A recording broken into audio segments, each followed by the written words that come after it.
విజయవాడ సాయికృష్ణ అదృశ్యం కేసులో సిట్ దర్యాప్తు కొనసాగుతుంది. కృష్ణలంకలోని సాయికృష్ణ ఇంటికి వెళ్లిన సిట్ అధికారులు కుటుంబ సభ్యుల స్టేట్మెంట్ రికార్డ్ చేశారు.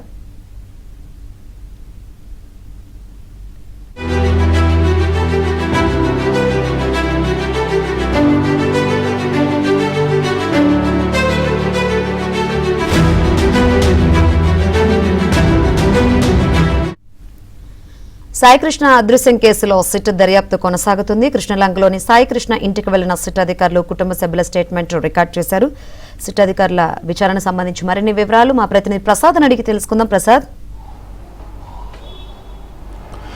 శంకరి, సాయికృష్ణ అదృశ్యం కేసుకు సంబంధించి సిట్ అధికారులు దర్యాప్తును మరింత వేగవంతం చేశారు. నిన్న సిట్ నియమిస్తూ గవర్నమెంట్ జీవో ఇచ్చిన వెంటనే ఐజీ రవిప్రకాష్ నేతృత్వంలోని 3 ఐపీఎస్ అధికారుల ఆ బృందం అవన్నీ విజయవాడ కూడా చేరుకుంది. నిన్న సాయంత్రం ఆ బాపట్ల అడిషనల్ ఎస్పీగా ఉన్న సుధాకర్ కృష్ణలంక పోలీస్ స్టేషన్ చేరుకుని ఇద్దరు సిఐలు 2 ఎస్ఐల బృందంగా మొత్తం విచారణ చేశారు. అక్కడ ఏదైతే లాకప్ డెత్ జరిగిందని ప్రస్తుతం ఆరోపణలు వినిపిస్తున్నాయో ఆ లాకప్లు మొత్తాన్ని పరిశీలించి మొత్తం కృష్ణలంక పోలీస్ స్టేషన్ మొత్తాన్ని కింద నుంచి పై వరకు కూడా మొత్తం సిఐ కార్యాలయం అలాగే సిబ్బంది ఎక్కడెక్కడ పనిచేస్తారు, నిందితులు తీసుకొస్తే నేరస్తులను ఏ విధంగా ఇక్కడ విచారిస్తారనే అంశాలకు సంబంధించి, అదేవిధంగా బయట ఆ గేటు దగ్గర నుంచి లోపల వరకు ఉన్న సీసీ కెమెరాల ఫుటేజ్కి సంబంధించి అన్ని కోణాలు కూడా విచారణ చేశారు.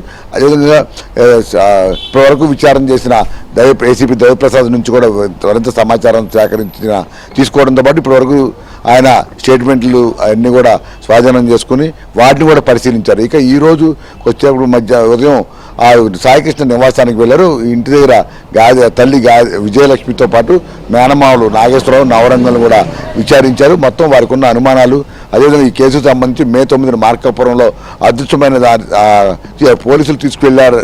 దాటి నుంచి మళ్ళీ ఇప్పటివరకు అదృశ్యమైన వ్యవహారం, తమకున్న అనుమానాలు, అదేవిధంగా ఎవరెవరు ఈ కేసులో పోలీసుల ద్వారా తమకు ఎటువంటి సమాచారం వచ్చింది, ఎవరెవరు ఏ విధంగా స్పందించారు, కృష్ణలంక పోలీస్ స్టేషన్లో పోలీసులు వ్యవహరించిన తీరు, ఇలా అనేక అంశాలకు సంబంధించి కూడా వారికి ఉన్న అనుమానాలను సిట్టు బృందానికి తెలియజేశారు. వారి 3 నుంచి కూడా స్టేట్మెంట్ కూడా రికార్డ్ చేసిన అధికారులు దాదాపు 3 గంటల పాటు వారిని వివిధ కోణాలు కూడా విచారించారు.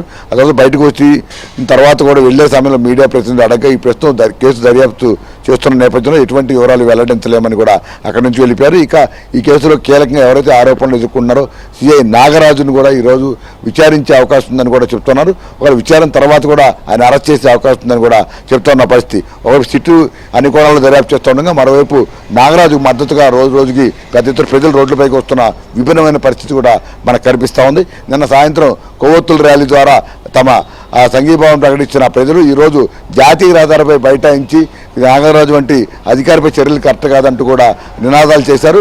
అంతేకాకుండా ఆయన ఈ కృష్ణలంక 2 ఏళ్ళు సీఐగా ఉన్న కాలక్రమంలో ఎక్కడా ఎవరికి ఇబ్బంది లేకుండా ప్రజల శ్రేయస్సు ప్రాధాన్యత ఇస్తూ అసాంఘిక కార్యకలాపాలను అడ్డుకునే విధంగా ఈ గంజాయి బ్యాచ్ని కావచ్చు, రౌడీ మోకలను తరిమి కొట్టారని కూడా వారు నాగరాజు పనితీరుపై సమర్థనీయంగా మాట్లాడారు. ఈ పరిణామాల నేపథ్యంలో ఇప్పుడు సిట్టు నివేదిక చాలా కీలకం కానుంది.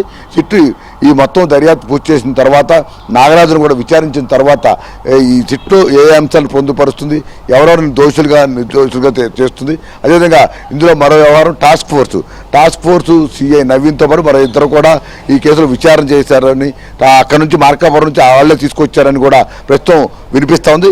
ఇందులో వారి పాత్ర ఎంతవరకు ఉంది, వారి ఎవరో ఆదేశాలతో మొత్తం వ్యవహారం నడిపారనే అంశాలపై కూడా ఇప్పుడు స్పష్టత రావాల్సి ఉంది.